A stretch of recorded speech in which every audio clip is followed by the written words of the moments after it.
There has been much chatter in the media about how the unbridled power of social media networks and tech giants have unfairly decided to censor certain voices, or, on the other hand, that they fail to delete or block those spreading information that is judged to be false or misleading. Such debates in the media are deeply misleading and destructive because they focus on how to compel those massive consolidated companies to do what is in the public interest, rather than asking how this handful of billionaires got the money to monopolize the means that we use to get information and to communicate with each other, and how that basic right can be returned to the citizen. Also, they refuse to consider that the very nature of these social media corporations is unconstitutional, and that they are compelled by their profit model and the interests of their wealthy stockholders to employ this platform in order to dumb down the population and to render all efforts to employ this social media for debate or for the organization of citizens as ineffective. And in many cases, that these social media intentionally, for profit, on commission, introduce false or unreliable information into what should be a public debate. Sadly, most activists, whether concerned about the environment or social justice, turn to Facebook, Twitter, or Google as a means of communication or verifying fact, without even considering that these for-profit, multinational, foreign entities have an inherent conflict of interest when they report information, and that the first step that one must take to organize for social change is to create independent social communication systems in the United States and globally. Although marketed as open platforms for the citizens of the earth, there is no democratic manner to appeal how Google searches are conducted or Facebook is administered. One can beg them to change their policies, but one cannot compel them to adopt transparent or accurate approaches. There is no way for us to make proposals and then for us to vote on how they are implemented. The ignorance of citizens about the nature of social media is far, far more dangerous today, as an increasing number of these multinational corporations and investment banks are using smartphones and computers as a means of hypnotizing mass numbers of people by manipulating the interaction of the prefrontal cortex and the amygdala, and stimulating various pleasure centers in the brain as a means to render us passive and to open the minds of citizens to persuasion by repeating set themes and thereby shutting down the screening function of the right brain. Anyone who has actually tried to start a serious movement like the Occupy Wall Street movement will discover that one is free to post about just about anything in social media, just as long as one does not start to organize people into an effective movement. It is fine, however, to talk about climate change or social justice, just as long as one's activities are directed towards some ineffective leader who is pre-approved and broadly publicized in that very corrupt commercial media.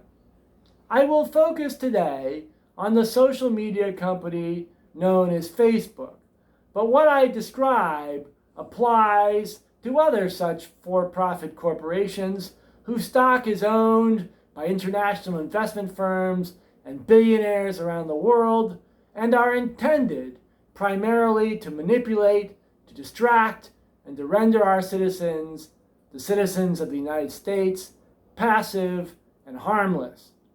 The medium of cyberspace, of the internet, has become the primary means of communication for many citizens, and its importance has only increased during the COVID-19 crisis because it is used as a means to manipulate, and the interactions of citizens are limited by lockdowns and other illegal approaches to social media interactions.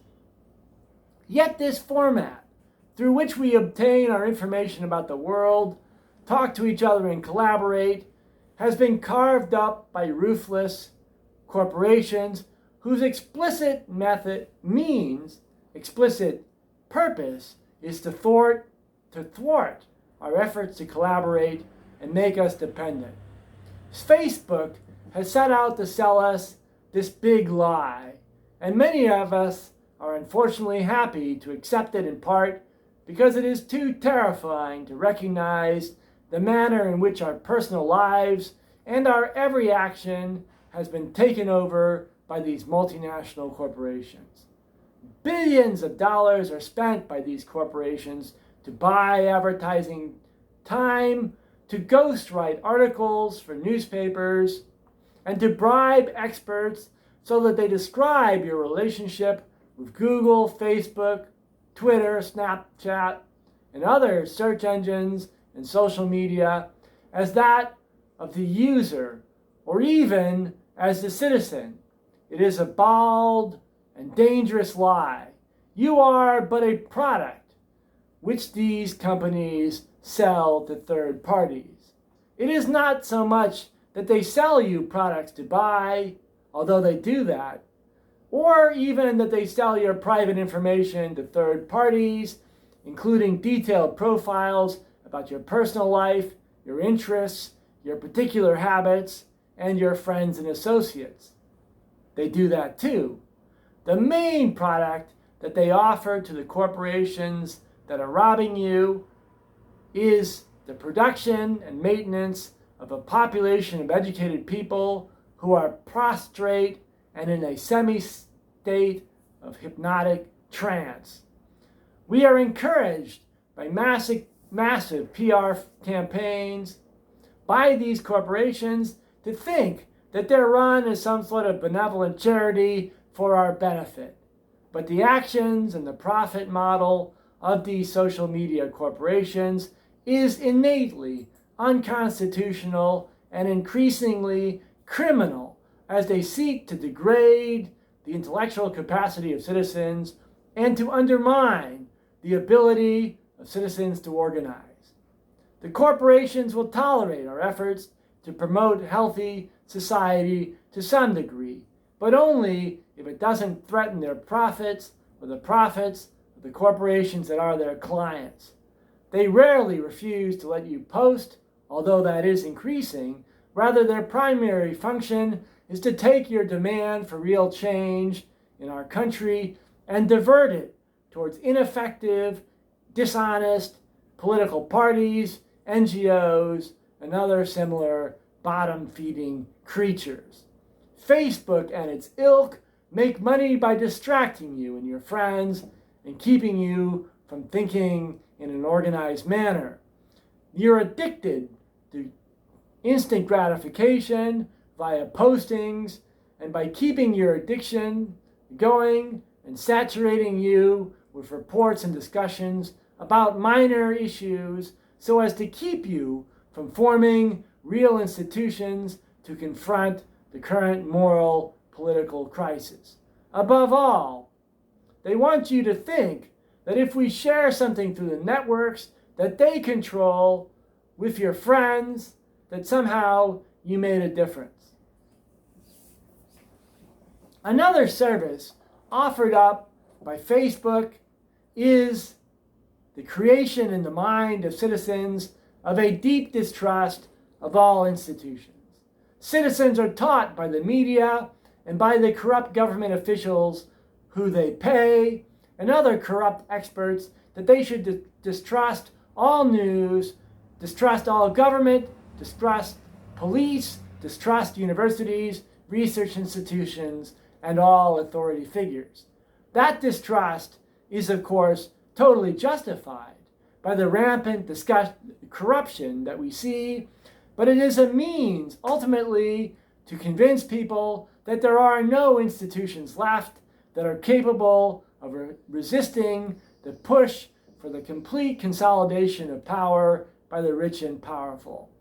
If all our interactions with others become their property, if we must pay, directly or indirectly, for the right to communicate with friends and family and to defend ourselves, if they control our ideas and our means of communication, then those multinational corporations can slowly reduce us to complete slavery, slowly, so that we do not completely comprehend what is taking place. If we cannot meet in person, cannot travel, cannot communicate by letter, email, or phone without going through them, that means not only that they can spy on us, but also that they can completely shut us down at any time if they feel like it. They have already started that process, starting with organizations or individuals who somehow seem unusual or suspect, but they are expanding that power globally. What is the Republic of Facebook? The only viable solution to this problem is that one which is never mentioned by either the progressives or the conservatives. Take over Facebook and its evil siblings and declare that they belong to us as citizens and that we, the people, not the corporation called Facebook, will make policy and determine how profits are employed. Granted the level of criminal manipulation of the population by Facebook over the past decade and the illegal manner in which that corporation has set out to block citizens from forming their own networks, we do not have to waste time talking to Facebook Incorporated lawyers because they have no role in this process. Facebook has made the owners and investors many, many billions of dollars by selling this lie, presenting to the world this idea that they are a transparent platform for cooperation that can be used for free. But it does not allow us any rights to determine how it is run or how that information is used. Facebook, however, offers more access to more people than any other independent network or cooperative social media network in the world. The breadth of Facebook is precisely what forces us to use it. But the reason Facebook is able to do so is because of its corrupt relationships with investment banks, who steal our tax dollars. They allow Facebook to borrow millions, billions of dollars for free that allow it to buy up or take over competitors, to bribe possible critics, and to build an enormous network of supercomputers around the world, which any of us could do if we are allowed that same corrupt access to capital. It has become a powerful platform for international exchange that allows people around the world to seek out their partners and peers for collaboration. That part we will take advantage of. It can be used to share photographs of fat cats and cafe lattes. Such a use is actively encouraged by Facebook because the corporation wants to brainwash us and control us, not to facilitate our cooperation. It will become a platform whose primary purpose is to help the citizens of the United States and of the earth to work together to build a better world, one that allows us to exchange meaningfully information for real educational purposes, that permits friends and family to engage in deep and fulfilling communication free of this narcissistic consumption culture.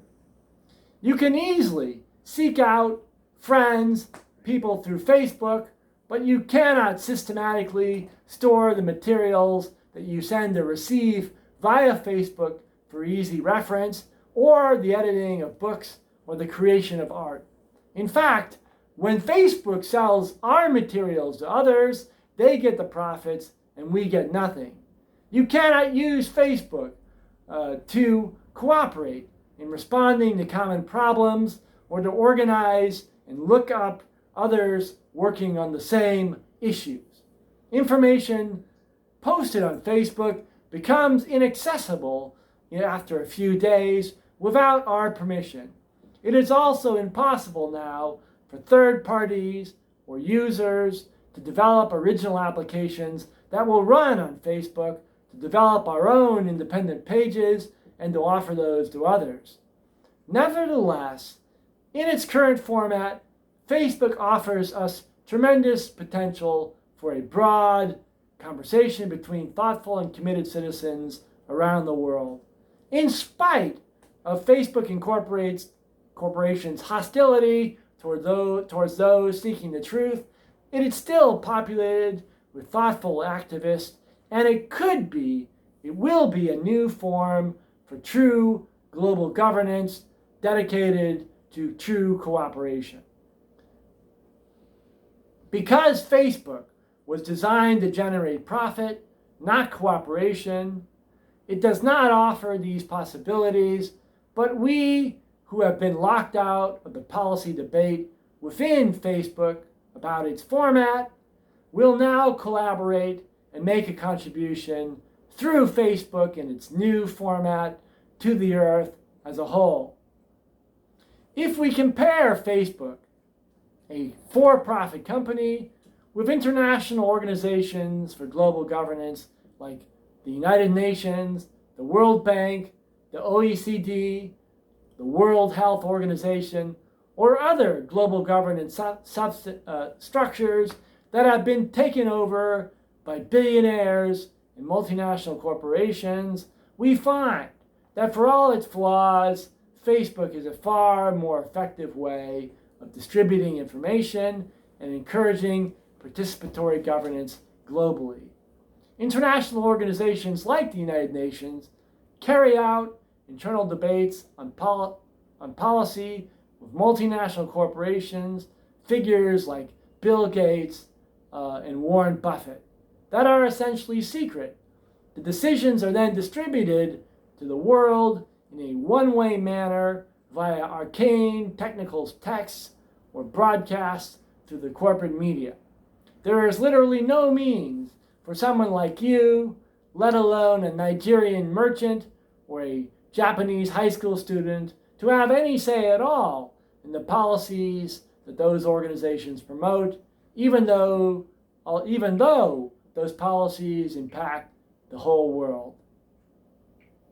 Also, the United Nations and those other global organizations only recognize nation states as members and only recognize those who claim to be the heads of those governments as representatives. But today, the institutional governance in nation states is being torn apart by these multinational corporations and by internal class divisions, so that it is questionable that the authority figures in those so-called nation states are actually the heads in any sense of the word. In any case, the citizens of the earth are not permitted to put forth a proposal to the United Nations Global General Assembly through their government, let alone directly. But if Facebook was transformed into a global institution that was owned and operated by its users, by the citizens of the earth, it could play a central role in true global governance, which is needed critically. Remember that Facebook Incorporated, the corporation, did not build Facebook. The users of Facebook built it, just as we built Twitter and we built Snapchat or other global institutions that these corporations falsely claim that they own. We, the people, did the work of actually populating Facebook with valuable content and forming networks. We should think of the corporations who claim ownership of things like Facebook as the equivalent of the robber barons that built the Union Pacific Railroad and other railroads in the 19th century. Robber barons like Clark Durant and Mark Hopkins raised money from banks and built the Union Pacific for the shrewdest of profit motivations. Over time, however, thanks to the activism of citizens, those railroads were turned into regulated organizations. For example, the Interstate Commerce Act of 1887 outlawed short-haul discrimination and other predatory practices, and the freewheeling railroads were made to conform to strict codes. By the 1930s, railroads were strictly regulated, and even for-profit corporations were compelled by law and by custom to conform to the greater good. The Postal Service similarly was transformed from a hodgepodge of for-profit companies into a non-profit government agency that served a vital function. The post office, as a public utility that offered stable jobs to many citizens in a constructive manner, was so successful that destroying this institution became the primary focus for the rich and powerful. The same holds true for the administration of telecommunications, water, and other services as government services or regulated monopolies. Destroying these institutions and creating narratives in the media about how evil and criminal they were as public organizations has been a major strategy of investment banks and corporations. What we need today is the complete opposite, not only to defend the administration of services by regulated monopolies that provide stable long-term jobs for citizens, but also to demand that Facebook, Google, Instagram, Amazon, and others be made into similar regulated monopolies or user-owned cooperatives. The citizens of the United States and of the world are deeply integrated through systems of production, distribution, logistics, data distribution, collection, marketing, and sales. But we do not know each other or have a means of communicating with each other to formulate policy. We must overcome this ignorance and indifference fostered by commercial advertising towards each other and form an entirely new structure for global governance to respond to the global threat of multinational corporations and billionaires. We must transform institutions like Facebook to serve that purpose and recognize how multinational corporations have intentionally isolated us with a narcissistic culture they promote. Facebook could be a method for bringing us together, but we must make forceful demands. First and foremost, we must assert that Facebook belongs to us and not to that corporation that preys on us. We must make concrete proposals for what Facebook will become in order to push Facebook and similar companies in the right direction. But those proposals must start with the assumption that we own Facebook and that the corporation has no rights to sell us or offer us, and that what is done without a democratic process is illegal and has no validity. The same argument will be used against other multinational social network and media corporations. Building a true common global community online by lobbying Facebook Incorporated for changes in the rules of governance is impossible now, in that such a for-profit corporation has no incentive to accept our demands.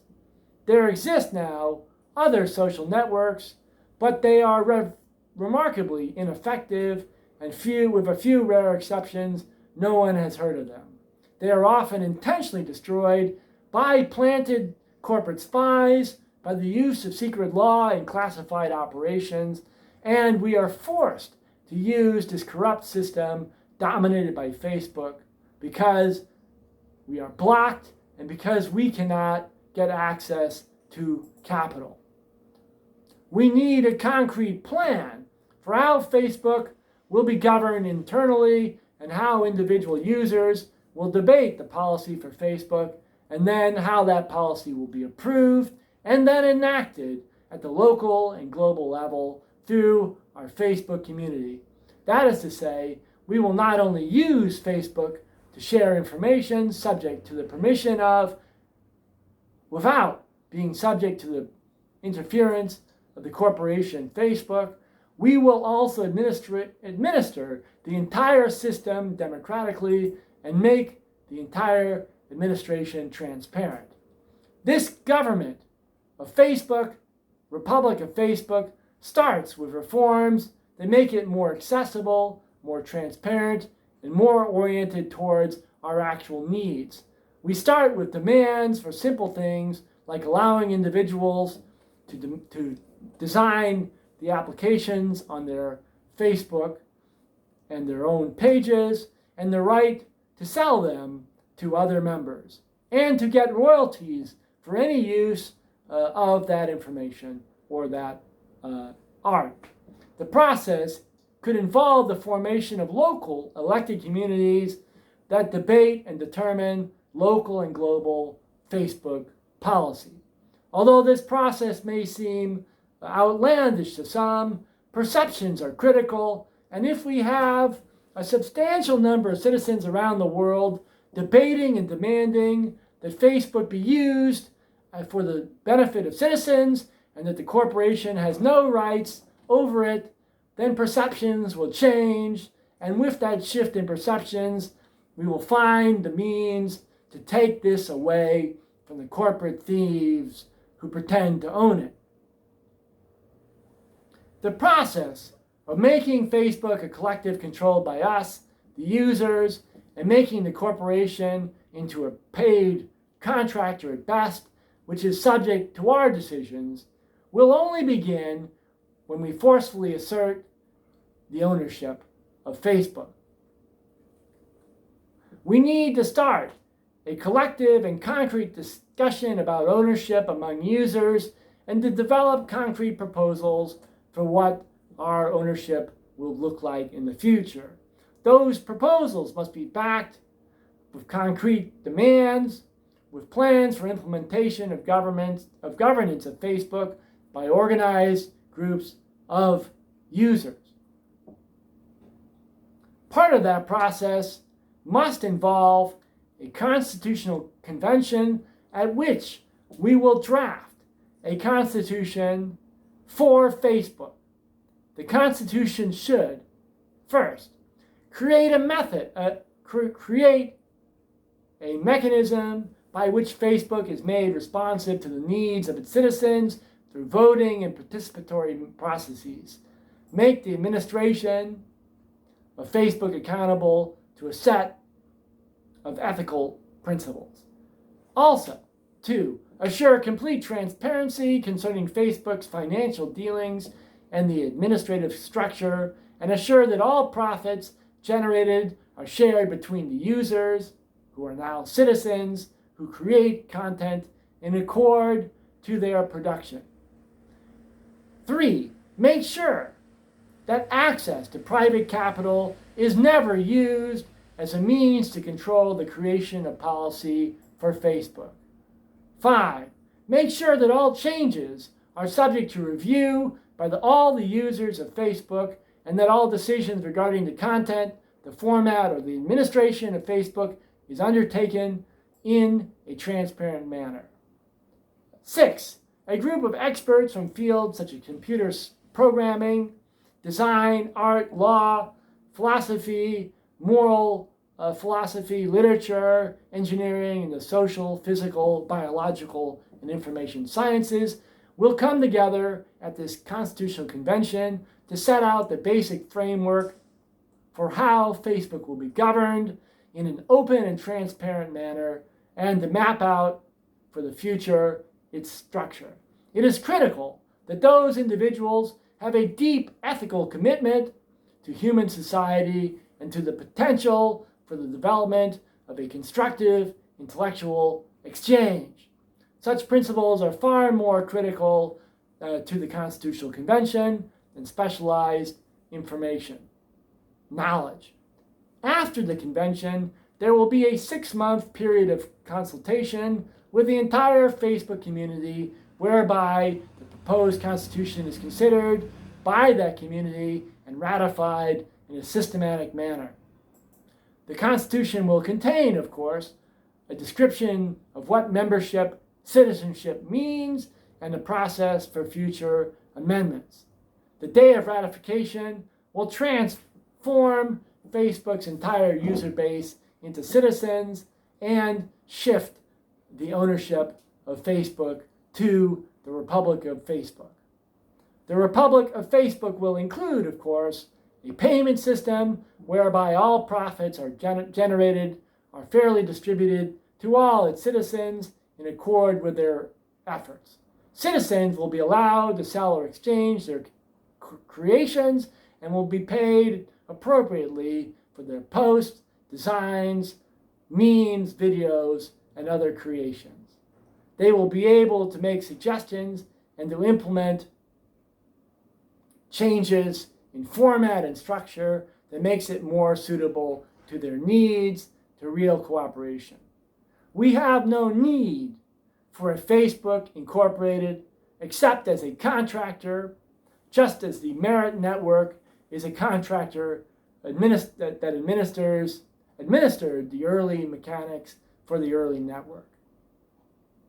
Facebook will be a means for those who pursue similar goals in every corner of the globe to seek out partners and collaborators for research, for policy debate, and for implementation that does not require cooperation with global finance. Sharing resources around the world, and especially among the citizens of the United States, offers us tremendous, tremendous potential.